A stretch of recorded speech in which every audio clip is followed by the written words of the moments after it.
Italy ರಾಜಧಾನಿ ರೋಮ್ಗೆ ಪ್ರಧಾನಿ ಮೋದಿ ಬಂದಿರೋದು. ಇಟಲಿ ಪ್ರಧಾನಿ ಮೆಲೋನಿ ಭೇಟಿಯಾಗಿದ್ದಾರೆ ಪ್ರಧಾನಿ ಮೋದಿ.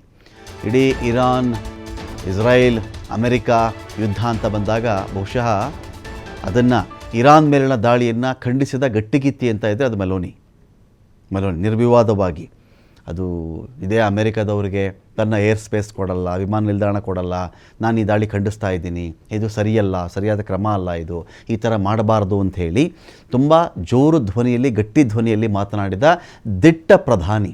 ಇಂಥ ಇಡೀ ವಿಶ್ವ ಅಮೆರಿಕಕ್ಕೆ ಬಾಲ ಬಡಕ ರೀತಿಯಲ್ಲಿ ಕೆಲಸ ಮಾಡ್ತಿರಬೇಕಾದ್ರೆ, ಇಡೀ ವಿಶ್ವದ ಅನೇಕ ದೇಶಗಳು ಅಮೆರಿಕ ಹೇಳ್ದಂಗೆ ಬಾಲ ಅಲ್ಲಾಡಿಸ್ತಾ ಇರಬೇಕಾದ್ರೆ, ಹೇಳ್ದಂಗೆಲ್ಲ ಕುಣಿತಾ ಇರಬೇಕಾದ್ರೆ ಒಂದು ಮಹಿಳೆ ಅಮೆರಿಕಕ್ಕೆ ಚಳಿ ಬಿಡಿಸಿದ್ರು ಅಂದರೆ ಅದು ಇವರೇ, ಮೆಲೋನಿ ಅಂತ. ಕೇರ್ ಕೂಡ ಮಾಡಲಿಲ್ಲ ಅಮೆರಿಕಕ್ಕೆ. ಇಡೀ ಯುರೋಪಿಯನ್ ಯೂನಿಯನ್ ಆಗಲಿ, ಮೆಲೋನಿ ಆಗಲಿ ಯಾರ್ಯಾರೂ ಕೇರ್ ಮಾಡಲಿಲ್ಲ.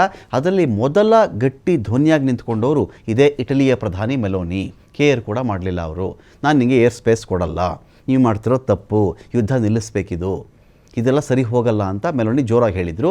ಅಂತಹ ಇಟಲಿ ಪ್ರಧಾನಿ ಮೆಲೋನಿ ಅವರನ್ನು ಭಾರತದ ಪ್ರಧಾನಮಂತ್ರಿಗಳಾದ ನರೇಂದ್ರ ಮೋದಿ ಅವರು ಭೇಟಿಯಾಗಿದ್ದಾರೆ. ಜಾರ್ಜಿಯಾ ಮೆಲೋನಿ ಇವರನ್ನು ಭೇಟಿಯಾಗಿರೋದು ಪ್ರಧಾನಿ ಮೋದಿ. ಮೆಲೋನಿಗೆ ಚಾಕೋಲೇಟ್ ಪ್ಯಾಕೆಟನ್ನು ಕೊಟ್ಟಿದ್ದಾರೆ ನರೇಂದ್ರ ಮೋದಿ ಅವರು. ಮೋದಿ ಚಾಕೋಲೇಟ್ ಕೊಡ್ತಕ್ಕಂಥ ದೃಶ್ಯ ಒಂದು ಕಡೆ ವೈರಲ್ ಆಗಿದೆ. ಇಟಲಿ ರಾಜಧಾನಿ ರೋಮ್ಗೆ ಪ್ರಧಾನಿ ನರೇಂದ್ರ ಮೋದಿ ಭೇಟಿ ಕೊಟ್ಟಿದ್ದಾರೆ.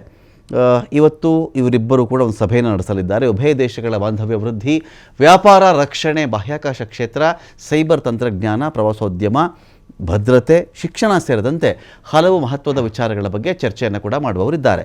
ಹಲವು ಒಪ್ಪಂದಗಳಿಗೆ ಸೈನ್ ಮಾಡಲಿದ್ದಾರೆ ಉಭಯ ನಾಯಕರು ಇಲ್ಲಿ. ಸೊ ಹಾಗಾಗಿ ಈ ಒಂದು ಮಹತ್ವದ ಭೇಟಿ ಇದು.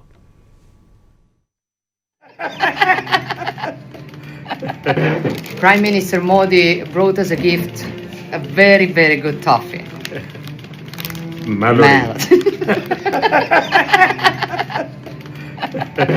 Prime Minister Modi brought us a gift, a very, very good toffee. Mallory.